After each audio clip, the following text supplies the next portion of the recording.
Okay, what's happening, Dad? We've got a fire. Look at this smoke coming out. I need That's a awesome. torch.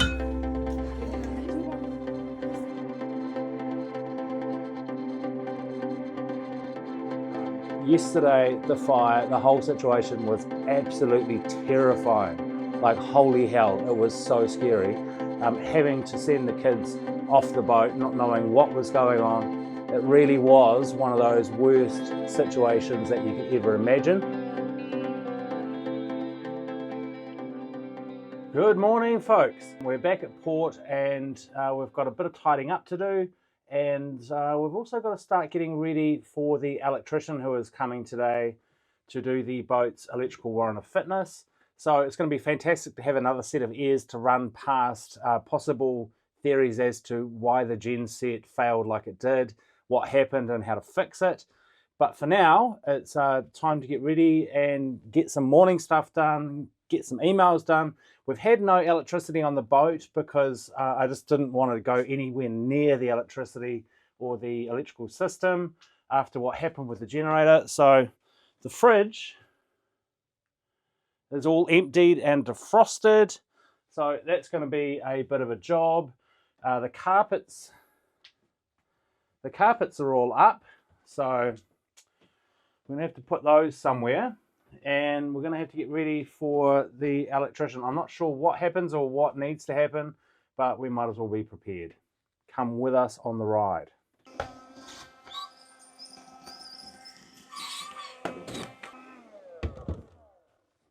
Hey, this is worth talking about. Inside the boat now, 9 degrees Celsius. So I'll put the Fahrenheit number somewhere around here, but it's pretty normal, 9 degrees inside the boat. It's cold. Normally we'd have the diesel heater going. When we're in port, we have oil column heaters going as well, just to keep the ambient temperature up. Haley and the girls like to be warm. However, after the chaos of the fire and the situation and the fact that we've got someone turning up today that's going to be working on the electrics, I did not want to turn anything on. The fire, the whole situation was absolutely terrifying. Like, holy hell, it was so scary. Having to send the kids off the boat, not knowing what was going on, it really was one of those worst situations that you could ever imagine. Thankfully, there was no fire, but for a brief moment in time, I thought the boat was on fire. Cannot begin to describe how that felt. Like, whoa. So, 9 degrees. It was colder earlier, but it was darker, so I couldn't film. 9 degrees. It ain't warm, folks. These carpets are amazing. They really do make the world of difference in the winter time, but they're quite water damaged.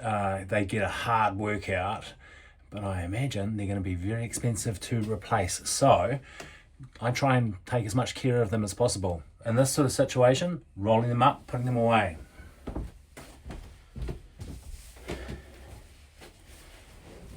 And by water damaged, I mean salt water. In the early days, the kids would just run through the boat dripping wet, and so the carpets would get absolutely drenched. So, down into our stateroom they go. And I'll have to do a review at some point on this. This is a fridge freezer.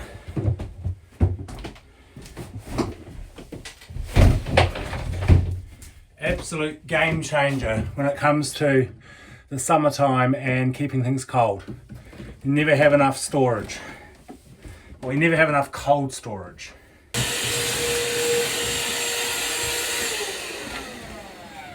So being off grid doesn't mean you have to scrimp and save on the appliances.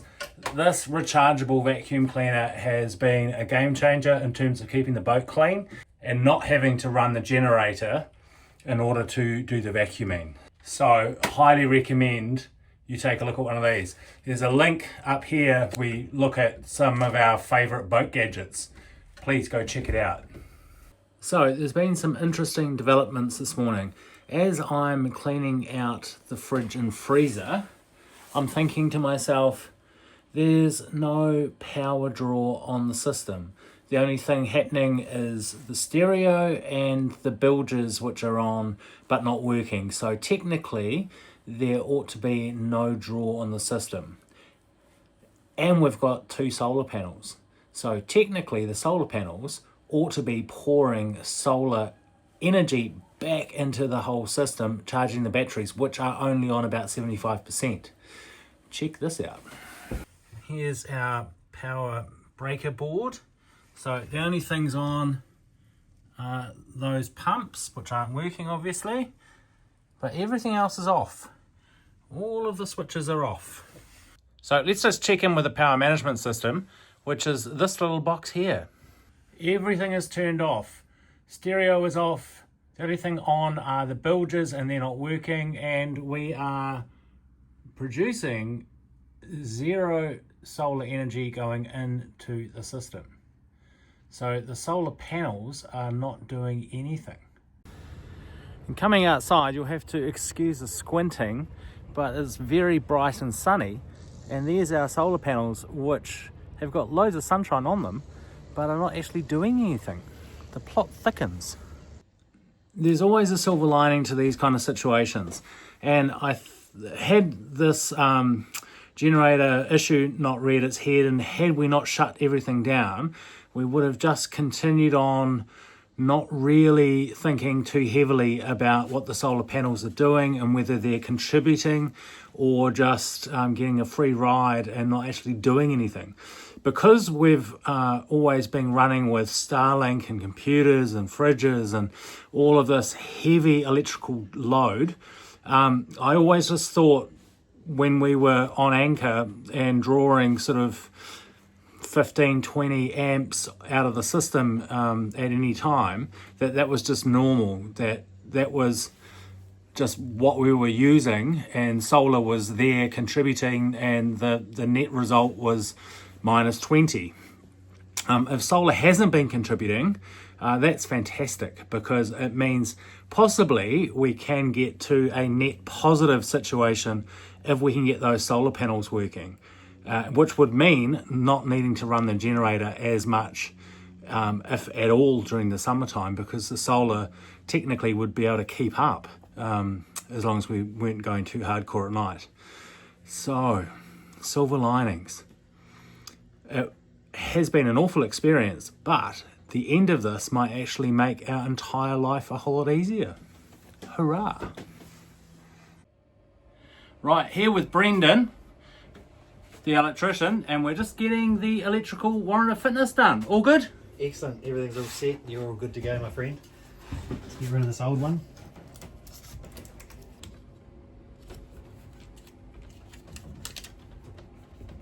Too easy. Job done. Here we are in the engine room about to tackle the generator. I've got the parts manual, which has got absolute in-depth exploded diagrams of what it is we need to be working on, the coolant system.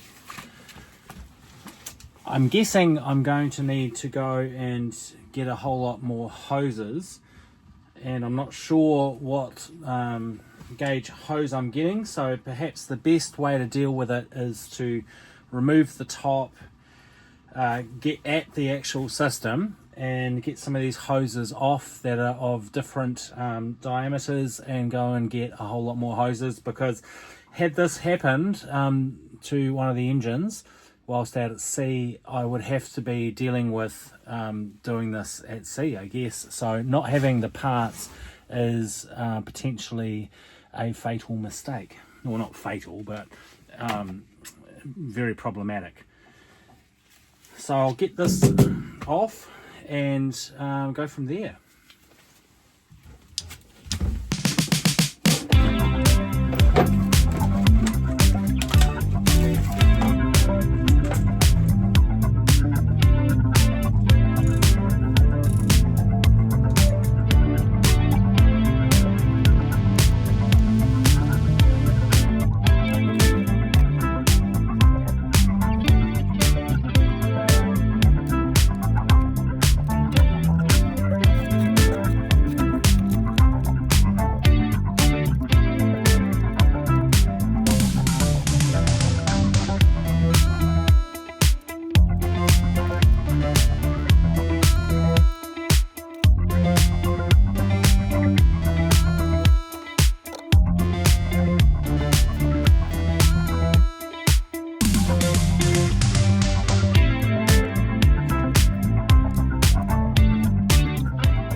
That instantly makes life a whole lot easier.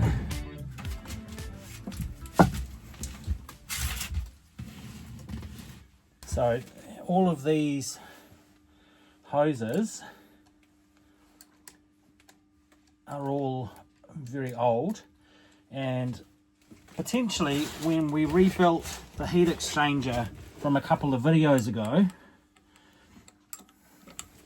the change in pressure in the system from having a heat exchanger that was free from salt has potentially caused all of this.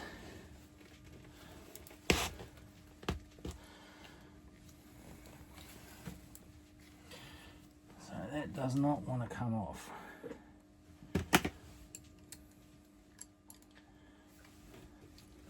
I'll try another one. There's a few tools that I'm lacking. A heat gun is one. So when I go and pick up some more hoses,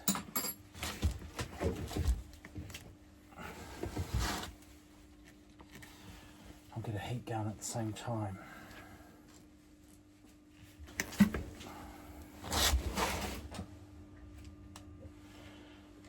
Okay, something actually in this.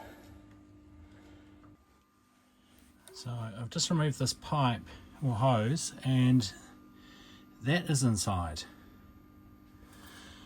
Should that be there? I don't think so.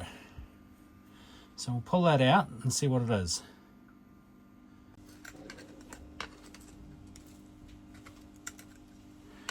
I'm thinking that this is actually an old anode.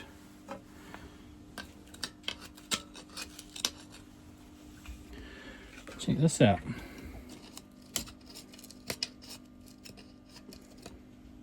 So I'm pretty sure that shouldn't be in there.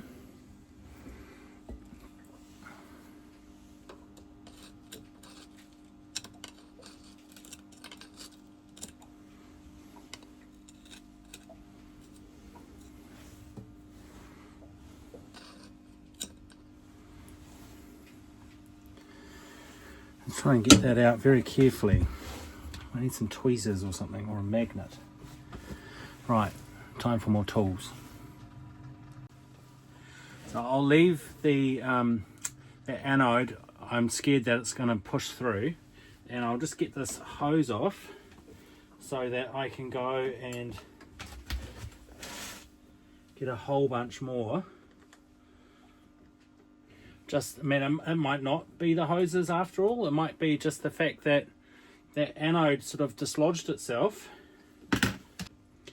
got jammed, and stopped the water flow.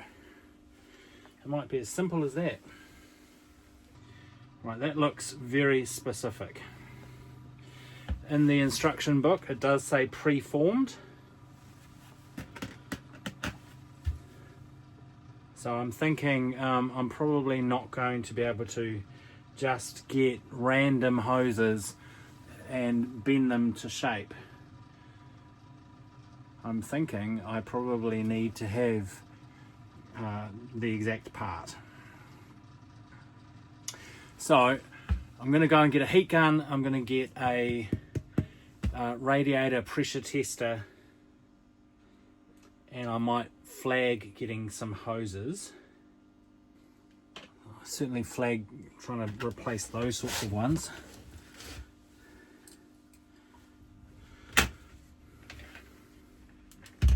Let's see if this one will come off.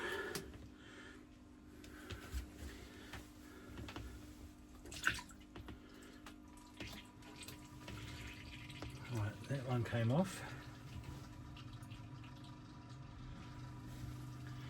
And a whole lot of gunk is coming out. I'll take this with me, and I will see if I can just get a whole lot of spare hose that's of that same diameter, because it seems to be that this is the diameter that everything is working on in the engine. Right, back soon.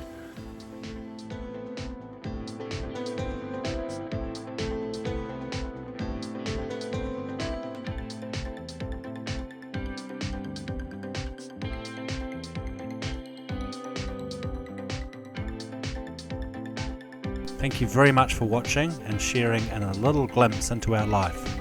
We really appreciate being able to share these videos with our friends and family and the wider community online that we are now meeting. Please like and subscribe and leave a comment, as all of this really helps our channel grow. We also have a Patreon account now too, if you would like to engage with us more and get access to a deeper layer of content, as well as some of the art we have been creating along the way. See you in the next video, and we hope you find a way to be a little bit naughty each and every day. Take care.